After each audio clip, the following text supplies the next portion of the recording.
My name's Danny Diliberto, founder of Ladles of Love. It was founded back in 2014. Communities we work with are all over the peninsula, and we're working with 138 beneficiaries now. We've grown exponentially. We've been able to do that because of all the kindness that we have experienced from individuals and corporates such as Interbet, who just want to be part of the change.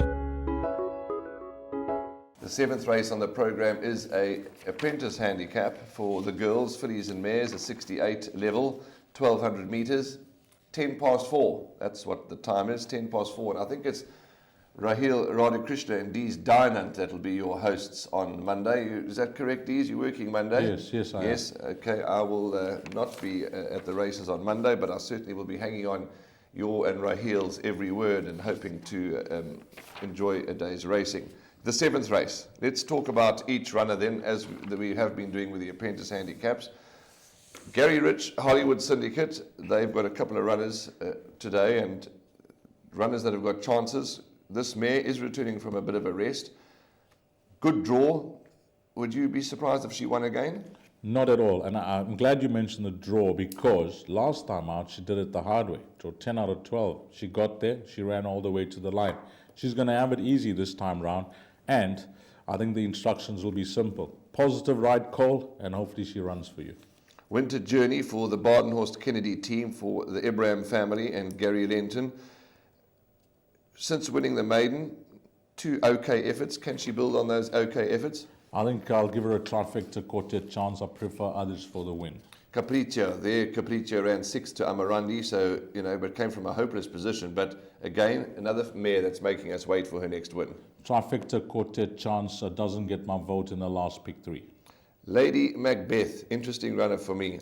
She's never too far off the action. She could be the lurker here. Has to go in, last start, stretched over 1,600 meters, back over a sprint trip with an apprentice that's riding very well in Joshua and Solomon's. Don't leave this out of anything. Top honours, one of the longer shots in the race.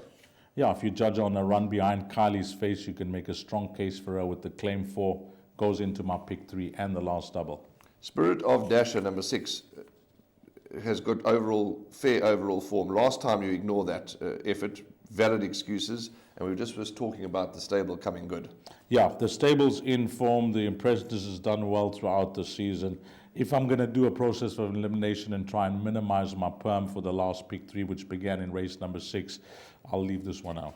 Donald Geertsen's ridden twice as fast, 7 times for 3 wins, so he knows her every stride, and she's got to have an outstanding chance, despite the fact that she's coming off a long rest. Well, it's an apprentice race, and you got an apprentice that suits the horse. How can you leave out that combination? Has to go in.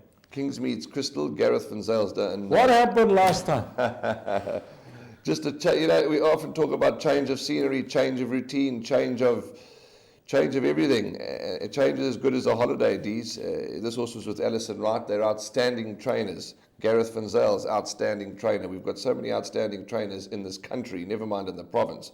And just a change of scenery, change of routine maybe that this filly like. But we all know she's a very temperamental filly, isn't she? Correct. And the one thing that we'll all have to say is that, many will say, she cost me last time out, I'm not following up. She has to confirm that improvement. It's the mind of the punter. But I think it'll be foolish to ignore chances after winning so well, regardless of her form prior to that. Yeah, absolutely. I agree with you, because, that change has obviously helped. Rock On, Captain Vaughan Marshall's horse, went close last time to Not Now Pussycat, finished 4 lengths of Magic in Motion in her penultimate start. Young rider Kachedi gets 4 kgs off. Again, foolish to ignore her. Foolish to ignore, but process of elimination, I'm going to leave her out of the last pick 3. Again, we say pick 3, but it began in race. Okay, we'll call it the last double, races 7 and 8. Kylie's Fate still continues to get a deep draw. Kylie's, when we worked together, I was hoping that the stars were aligned and everything could come together, because as we know, she was the filly, and we spoke about it at length, that cost Rachel the ride in the Hollywoodbets Durban. It was not to be last time out, Warren, and I watched it so closely. Rachel has lost no confidence. I'm wondering if the filly, the horse, after fly jumping, has lost a bit of racing confidence. That was my concern after that last start, because it was just a flat flat run. But we are soldiers, and we don't give up. We like a horse, we back it.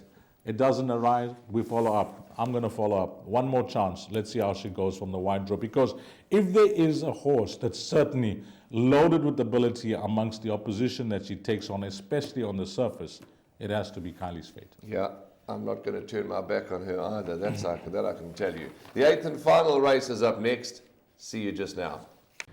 Hi, I'm Trevor, the CEO of the same foundation. The donation we received from Interbet helped us in procuring vital, life-saving medical equipment and PPE for Tygerberg and Groote hospitals in the Western Cape.